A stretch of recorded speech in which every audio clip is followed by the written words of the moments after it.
So, nagbabalik ang inyong lingkod, San Pedro Pulweber. Magandang hapon. Oras ngayon, alas 4:17 ng hapon.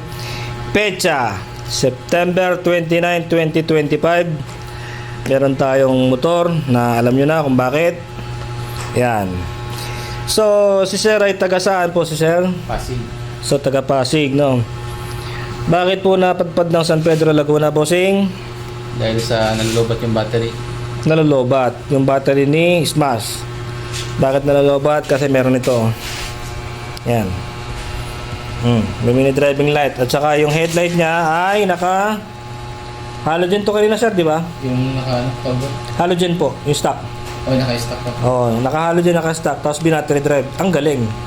Battery, Diba? may naka-battery drive. Oh, di ba nakaka-battery drive kasi patay ang susi, nahisindihan ko yung headlight, di ba? Kanina. Oh, yun.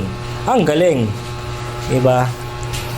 Oh, ito, after natin mapulid, natin ang susi, may neutral light, natin mag-push start. Andar na motor ni bossing, wala tayong indicator kung ilang voltahe. Sir, kanina sir, ilan ang maximum charging system ng motor niyo, sir? Maximum. Kanina, maximum nasa 13 point something. Hindi, pag binira, sir. Pag binira, nasa 14 point 14.8. mabot, sir. Oh, 14.8. Oh, yun, kasi lobat na lobat. Oh. So, ngayon, tingnan natin, no, pinagagawa natin, ayan, namatay. Kasi nga, lamig. Ako na ako, bossing. Tapat mo na lang sa harap ng motor mo. Uwi tayo ng headlight, low beam, high beam. Okay. Uwi tayo ng indicator light. Kusina, yun pa rin. Uwi tayo ng hazard. Walang modification, ano? Wala, naka-hazard. Oo. Naka-hazard yan. Harap likod dyan, mga sir. Okay, meron din preno tayo. Teka muna, hindi nakikita yung preno eh. Preno tayo, ayan, lumiliwanag din. Preno, lumiliwanag. Ayan natin yung hazard.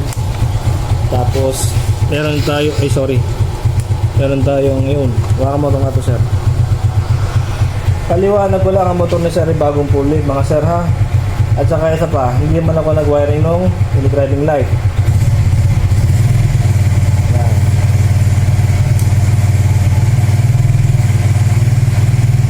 Ito yung high beam, puti.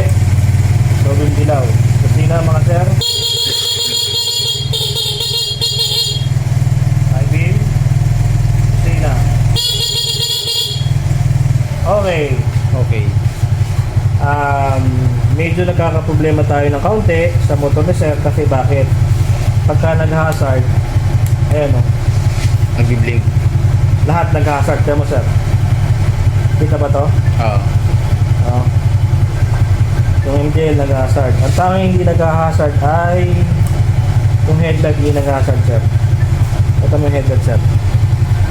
Wala. Oh, wala. Hindi nag-blink-blink. Ito, nag-blink. Tama. Tapos yung driving light, ayun o, nag-blink-blink din, di ba? Okay. Yung mini driving light, hindi po tayo nag-wiring nun, mga bossing, no? Hindi man ito naka-power up line. Okay? So, pero kung wala namang hazard, ayan.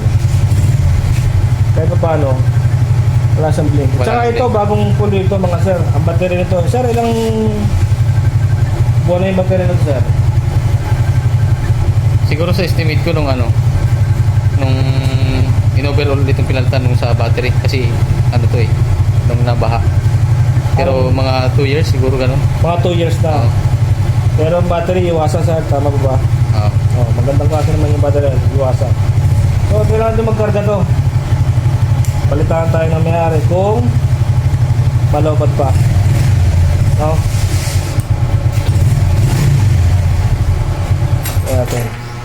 Sir, may masasabi po ba kayo sa gawain San Pedro Pulweber? Wala akong masasabi. Quality ang pagkagawa. Pulido. Baka po may nice po shoutout, bossing. Shoutout sa mga barkada ko dyan. Taggawayan Quezon. Lalo na sa mga Chavez family. Ayun. Maraming salamat po. Thank you.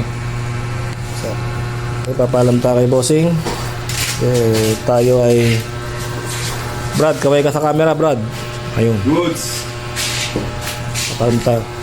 Sana namang accomplishment nangyari ni Paul Weber, San Pedro Paul Weber. Okay. Quality. Sa lahat na sumusuporta kay San Pedro Paul Weber, maraming salamat sa inyo. God bless po sa inyo lahat. Mag-ingat po at nag-uulan. Thank you po. Dale.